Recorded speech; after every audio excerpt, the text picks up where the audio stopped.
I am Maharlika.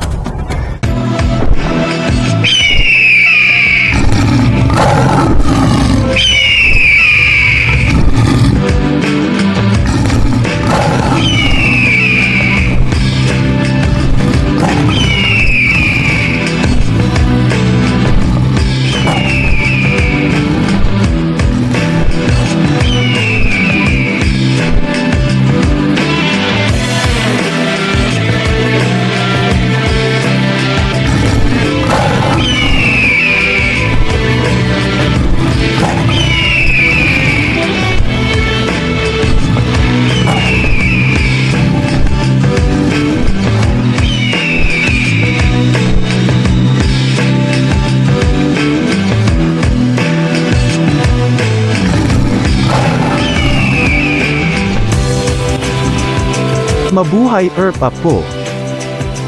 Union of Royal Philippines, Against Police Oppression. We support and implement, Golden Age. Isang pagsusuporta, mula sa I am Maharlikan, sa mga grupo na sumusuporta, mabuhay po tayong lahat.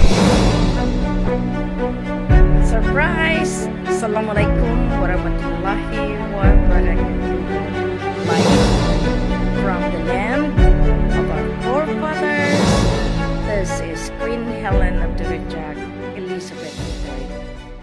Gusto ko lang po pasasalamatan ang lahat ng nagkabit ng mga tarpaulins ng ating patunay na tayo ay nagkaisa mula Apari hanggang Hulo hanggang sa border ng North Borneo. Ito po ay walang pasabi na ako ay talagang magbibigay sa inyo ng pugay. Oh, Ma'am Glory, Prinsesa, ngayon maintindihan na ng inyong mga kasama, ng inyong pamilya, na hindi tayo nagbibiro. Magandang umaga sa inyo lahat. September 16, 2023, happy birthday po sa ating pinakamamahal na Presidente Ferdinand Idralin Marcos Sr. aka Rogelio Madrid Abran. Maraming salamat po. At ito ay pinapatunayan natin na tayo pa rin ay nandito lang sa tabi-tabi, sabi nila, pero malaki ang ginagalawan. Mula po sa Black Fatima ng code ng Siyam na 9, ito po ay nagbibigay pugay sa buong mundo. Marami po tayo ngayon na talagang paikot at nagbibigay ng special order mula sa ating Mapilindo 2023 as sa Union of Royal Philippines Against Police Oppression. Maraming salamat po sa mga pulis na nag-sign as part of the coordination, DILG, lahat po kayo, at meron naman tayo talagang lateral coordination noon pa dito sa national unit natin papunta sa baba. Maraming salamat sa inyo na alam ninyo, ito yung sinasabi ko nga na paunti-unti umiikot na ang ihip ng hangin para sa katotohanan. Ibig sabihin, hindi lamang tayo nagkakaroon ng patunay sa ating pananalita. Ngayon, tinatawagan ko lahat ng mga kasama, bigyan bawat isa, bawat tao na nakakakita ng katotohanan. Nere-recognize ko kayo, nere-recognize ko ang pagbalik, pag-reinstall, reinstate kay Apo Lakay sa posisyon na siyang winala nila. Nagpakababa siya dahil sa klamar ng politika at ng mga tinatawag nating gustong umarangkada dahil siya ang ating kasama na nagpakasakit noon pa man. 1983, mature na lahat ang asset. Wini-welcome ko kayo lahat nandiyan dyan dahil gusto ko lang pasalamatan talaga ang bawat isa na talagang nag-ikot, nagkabit sa hanay ng Pangasinan. Putria, maraming salamat sa pag-post. Maraming salamat din sa Sultanate ng Panay Islands, no, kay Sultan Edgar Lopez at kay Prinsesa Lorena. Maraming salamat po. Maraming nagsilabasan na mga sultan-sultan. Mag-ingat po kayo. Okay? Kung ayaw ninyo sa sultan na pinagbigyan ko ng otoridad, wag lang kayo manggulo. Okay? Kasi ganito lang yan. Nagbigay tayo ng panahon na para sumama sa atin. Doon sila sumama sa hanay ng political sultan. Tinapos na natin ang power and authority nila. Kahapon, midnight, September 15 up to 12 midnight, ang pamumuno ng lahat ng political sultan na inipon ng Malacanang na nakalista kay Pax Manguda Dato na libro papunta sa iba't ibang bayan mula Apari hanggang Hulo. Tapos na ang pamumuno nila. Kaya nga meron tayong transitory, kaya kayong mga nasa hanay ng katotohanan. Huwag kayong basta-basta maniwala kapag merong nagsalita na sila ang sultan. Lalo pa binigyan ko kayo ng pagkakataon kilalanin ng ating pamilya sa bawat teritoryo. Ngayon, kahit lumabas sila, kahit sila ay nakaupo pa sa ginintuang upuan nila na nagpipresenta sila ang sultan, ang validator ng sultanate ng royal family sa buong mundo ay si Queen Helen Abdurrahman at si Kuya Raja Muhammad Gamar Mamay Hassan Abdurrahman. Kaya nga kahit anong gawin nila, kahit sabihin pa nila na may hawak sila na ballpen na magpatunay, kahit magsabi pa sila na lahat ni Rebulto ni Rizal na nakatayo ay sila ang sultan, kahit sabihin pa nila na sila ang may-ari ng kalupaan, wala silang magawa. Nabawi natin pati kalupaan. Now, galit kayo sa akin? Dahil totoo ay totoo. Ngayon, ito lang ang aking pakiusap sa inyo lahat.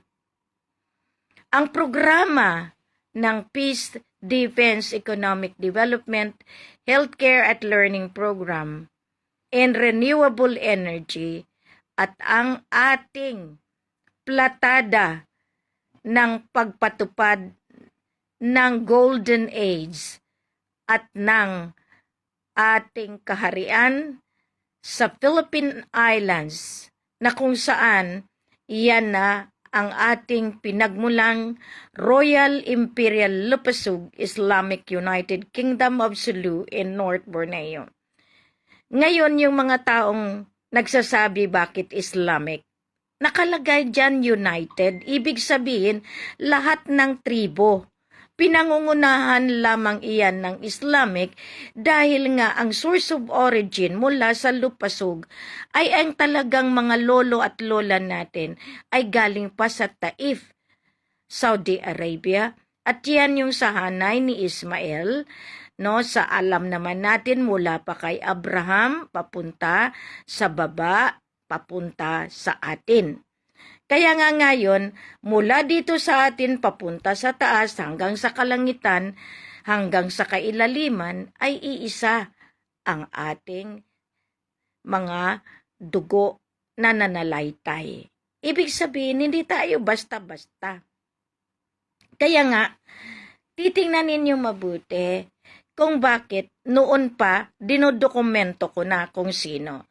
Yung lumalabas na yan, katulad niyan ng Sultan Tupas, inandoon yan sila kay Sultan Pax. May listahan po yan, ang pusod ng Malacanang, yung 410. Yan na yung pinuntahan natin 2012. Kasama sila Muhammad Fuad. Kasama yan sila nang ini-install ng spiritual government. Yan na yung shadow government na ginawa ng politika. Kaya nga dito, tingnan nyo, namatay na si Sultan Pax. Nilalagay ba nila sa tama? Namatay na si Gloria. Nilalagay ba nila ang katotohanan? Namatay na ang mga lideratong iyan. Ngayon, si Manong Digong, kung totoo siya hindi, nakikita natin. Pananalita, boses, magkakaiba na. Ngayon, meron silang sagutin sa gobyerno ng Diyos Ama, ng Divino Gobyerno. Kaya ngayon, dito, mula 11 hanggang ngayon, hanggang sa 21, meron tayong continuous program na pinapalabas natin ang katotohanan. Lahat ng Marcos, 7 Marcos, pinapangalanan ko na. Ilalabas ko ngayon at noon ay ito ay nakarecord sa ating mga dokumento mula noon pa. Kaya nga, sabi ko, ang galing sa United Nations, meron yung isa, siyempre natural, nandoon ang aka ni Apulacay na si Rogelio Madrid Abran, na talagang nakarehistrado iyan na nandiyan iyan sa Bataan. Nandiyan din yung president nila na move din diyan sa kabukiran, isang Japanese struggler na ang pangalan din niya ay Ferdinand Idralin Marcos Sr. Meron din isa na talagang nakarecord din, ang number 2 na nagpresenta bilang Martin, no? King Anthony Martin. Yan, may mga pictures po yan sila. Mamaya ilalantad ko yan. Na yan din ay mga gumanak. Ngayon, lahat kayo na nakipag-away, na nagsabi na masama si Ferdinand Idralin Marcos Sr., ang nagbigay ng martial law, take note, yung may sakit na lupus. Yan po ang nagdeklara ng martial law. Kaya nga nililinis ko ang dangal karangalan ng totoong Marcos, the brilliant Marcos. Iyan ang number 1, iyan ang pang-8. Iyan ngayon ang niluluklok natin balik. Ngayon, malalamangan nyo ba si Queen Helen? Malalamangan nyo ba yung utak niya? Malalamangan nyo ba ang mandamos ng Diyos Ama? Ang nilalantad ko ay totoo, pawang totoo. Itong mga papeles na ito ay pinapakuha ko pa, pinapakalkal ko pa mula pa sa pinakasulok ng ating mga kasama sa United Nations doon sa ating warehouse. Meron patunay at nandiyan yung picture mismo ni Father Antonio Diaz, aka Santa Romana, na yan ang gumanap bilang Ferdinand Idralin Marcos Sr. din at ni Jose Rizal. Kaya kayo mga nagpapanggap na nakakaalam ng istorya, na wala naman kayong basbas sa kalangitan, ay lalo kayong mapapahamak. Kaya nga dito sinasabi ko sa inyo, paano nagiging paraan na maekspusar kayo lahat. Okay? Yung Marcos, kaya nga hanggang 21, kayong mga nag-aakusa na mga bagong henerasyon, ng mga huling tubo, hindi nyo alam ang nangyari. Ayan, si Lolo, si Apo, Rogelio Madrid Abran, iyan sila yung mga talagang lumaban kasama ni Chua Tai Li. No? Ilan ang mga pangalan nila iyan. Kaya nga, during the last march ng Hapon sa World War II, Sila ang nakipaglaban kasama ang mga hukbalaha para idepensa ang ating kalupaan. Ngayon, lahat ito na nagsasabi sila ang sultan, dumaan muna kayo sa palad ni Queen. Alam ng buong mundo na ang validator sa ngayon ay ang reyna ng Universum Magnum. Ang reyna ng Global Earth ng Black Fatima. Kung hindi kayo na dokumento mula kay Sultan Kelly, papunta kay Sultan Pokan, papunta kay Sultan Ramil Ismail, papunta diyan sa Zamboanga, Sulu, Basilan, Tawi-Tawi kay Sultan Gamar bin Abdul Gapar, Raja Muhammad Gamar Mamay Hasan Abdurrajak, papunta dito sa Panay, Sultan Edgar Lopez, lahat kayo diyan sa Palawan, ayan ay pinangungunahan ni Queen Helen Abdurrajak. The Commonwealth Territory ng Queen of England ay ang Palawan. Kaya lahat kayong naghahangad. Yung mga binigyan ko na hindi naman sumunod at doon sila ang nagsasabi, sila ang may karapatan. Kung kayo ay hindi ko sinasagot dahil ayaw ko maringgan na kami ay walang kwenta at kayo ang totoo at kayo ay sumasama sa politiko. Ang political sultan, yan ay kagagawan ng hanay. May libro po ako, isa-isahin ko po yan. Lahat ng kirams, lahat ng mga nagpanggap na Raja Boyan sa Boyan, yan nga si Sultan Pax. At kinuha na nga iyan ng kalangitan dahil kailangan. Dahil nung namayagpag sila sa Malaysia noong July, noong nandoon na ako mismo. Anong hiniling ko sa kanila? Kunin nyo na at nang hindi na masira ang programa ng Divino Gobyerno. Ganyan si Queen magtrabaho. Kung sinong haharang, hihilingin ko. Kunin ang hininga at ilagay mo na sila kung saan na dapat na sila kalalagyan. Dahil ang programa na nakaprofesiya sa kalangitan at sa Lemuria ay ang panahon ng Golden Age. Ngayon maraming nagsasabi kayo ang may hawak sa hawak. Ang in-instruct sa akin ng lolo sa China, kaya nga sabi ko sa inyo, mamaya malalaman ninyo. Maraming pangalan, maraming pictures na nandito at malalaman natin kung sino ang bibigyan ng ating tuon na pansin.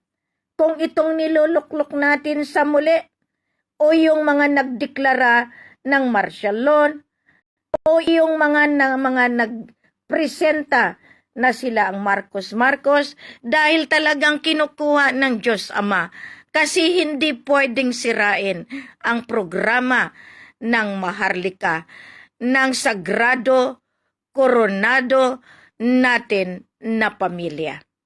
Lahat dito, pinaghirapan iyan ng matanda. Pinaghirapan iyan ni Tunku Abdurrahman Putra Al-Haj, ang lolo ng Southeast Asia, the first and last king of Southeast Asia, na yan ay ipinamana direkta kay Sultan Gamar bin Abdul Gapar. The King and Queen of Southeast Asia ay talagang iyaan ang naging paraan ng Diyos Ama na matunton ang katotohanan dahil hindi pwede na mag-angkin si Malaysia, mag-angkin si Indonesia, mag-angkin si Brunei, si Singapore, si England sa kaharian ng lupang pangako na kung saan nakalagay mismo ang ating pinakapusod ng makina ng buong mundo sa oil and gas sa ating deuterium. Marami na pong dumating na patunay sa kamay ni Queen. Kaya nga sinasabi ninyo, kayo ay Malacanang. Hanggang Malacanang na lang ang pagbigay ninyo ng pamumuno dahil ang buong imperyo ng Lupasog mula Region 1 hanggang Region 13 sa BARM, lahat po yan ay nabawi na dahil barangay based tayo. Kaya nga lahat ng mga kasama inuutusan, inform the barangay captain, ipakita ang dahilan kung bakit lumayagagpag na ang kalangitan dahil ang sinasabing mga kayamanan na sila ang nag-aayos ay hindi kailanman pinadaan sa maling kamay. Marami kayong pinagbigyan ng pagkakataon, subalit minaliit ninyo ang katauhan ng mahal na ina ng Universum Magnum kay Queen Helen Abdurrahman na pangangatawan. Pag-iisip, hindi ninyo namalayan na iisa lamang ang hangarin. Maiahon kayo lahat sa kahirapan at mabigyan kayo ng tamang pamumuhay. Kaya nga ngayon, dito, lahat kayong mga nagsasabi na kayo ang may karapatan, unti-unti kayo kukunin ng kapalaran dahil ang tadhana ay siyang maniningil bawat isa sa inyo sa pagharang sa mensahe, sa pagharang sa katotohanan, sa pagharang ng dapat nang ibigay mula noong 2009. Marami po akong ginawang dokumento. Kaya nga nagugulat ako. Hanapin ninyo si Robert Española dahil binigyan ko yan ng libro ng 476 na kung saan ginamit ng sindikato at ang sindikato na nagbibigay ng suporta, yan mismo ang itiklo at ilagay sa selda na bakal. Yan ang pamumuno ng Divino Gobyerno.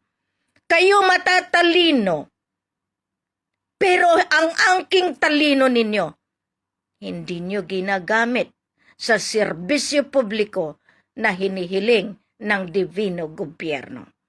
Magkaiba po ang pamumuno ng nakaraan. Kaya nga binalik natin ang tutuong Marcos na code sa katauhan ni Rogelio Madrid Abran, Lolo, Apo, sa araw na ito, ang deklarasyon ng Queen of Universum Magnum, ako mismo ang nagbibigay sa iyo ng patunay na ikaw nagpakasakit, nagpakababa para sagipin kami lahat. Subalit, ang paglalakad ko sa buong mundo, napatunayan ko, dugo, thumbmark, lahat ng patunay ng DNA na sa iyo. Mabuhay po kayo. Huwag na po ninyo kaming pabayaan. Dahil lahat ng kabangkuhan na pinuntahan ko, ikaw pa rin ang presidente na dapat gumayak at ayusin ang ating financial. Mabuhay ang ating ama.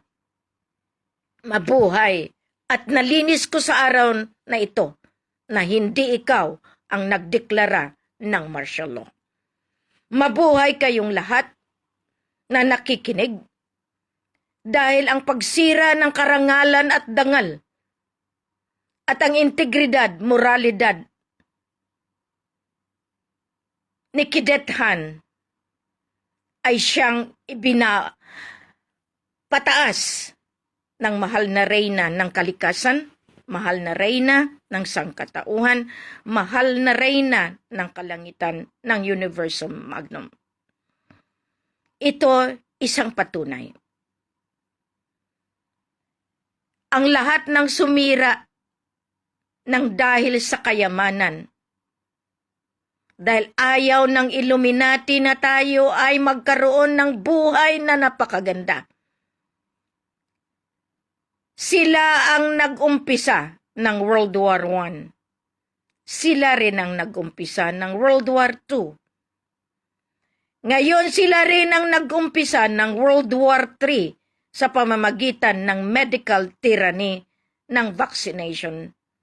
Sila rin ang magpahanggang ngayon ang humaharang. Pero pasalamat ako sa Diyos Ama, sa Allah, sa code ng Black Fatima. Lahat binawi, pati source of origin, para mapakain hindi lamang ang imperyo ng lupasug, ang imperyo ng buong mundo, ang imperyo ng kalangitan, kundi lahat tayo magkaisa. Dahil ito na, pagod na. Pero sa araw ng September 16, 2023, naibalik ko muli ang katauhan na pinatay na nila para lumabas sila at mamumuno ang kadiliman sa kanilang mga katauhan. Kaya nga kayong mga nagsasabi, aura sa aura, kung kayo totoo na mga hinirang ng Diyos Ama na magiging reyna, tingnan nyo ang mata ni Queen at tingnan nyo ang katauhan ninyo. Kung kayo ba ay karapat-dapat na magiging kasama na reyna ng kalangitan. Nagagalit kayo? Kami pa ang demonyo? Tingnan nyo ang pagkatao ninyo. Kumpara sa pagkatao ng pinili ng Diyos Ama dito sa Sagrada Pamilya na binigay ng Diyos Ama. Lahat kayo naiisahan ng maliit na persona ni Black Fatima. Kaya nga noon, maraming pumunta sa akin. Ang prinsipe, si James Conquiapen, pumunta sa akin kung ako ba ay Marcos. Hindi ako nagsalita kung ano ang ibig sabihin ng Marcos. Subalit, ang kumuha, si Maria Aurora Busoy Marcos. Ang totoong pangalan ay Marilyn Ramos mula sa Tarlac. Subalit, nagawa ng mga peking testamento. Inaraw-araw ako kunin ang aking dugong linyahe at pinatunayan ng kasama si General Delfin Pomposo at ni Dato Mario na siya ang nagbitbit ng aking testamento na nagpanggap. Siya ang totoo. Hulihin sa ngalan ng Diyos Ama.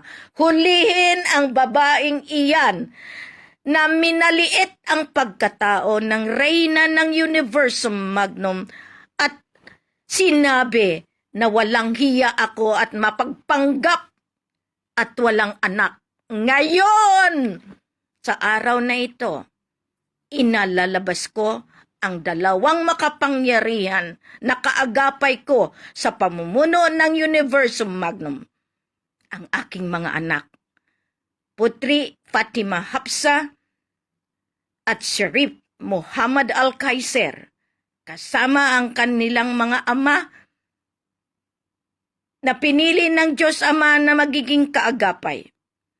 Ang ama sa katauhan ni Muhammad Gamar Mamay Hasan Abdurrajak na ang lolo Tungko Abdurrahman Putra Al-Hajj at ang lahat ng mga gadas na nag-aakay para maging maganda at makatarungan ang lahat ng ating ginagalawan sa pamumuno ng Coronado Sagrado Viva ng ating kaharian sa Universum Magnum sa Lemuria at ng buong kalupaan ng sanlibutan.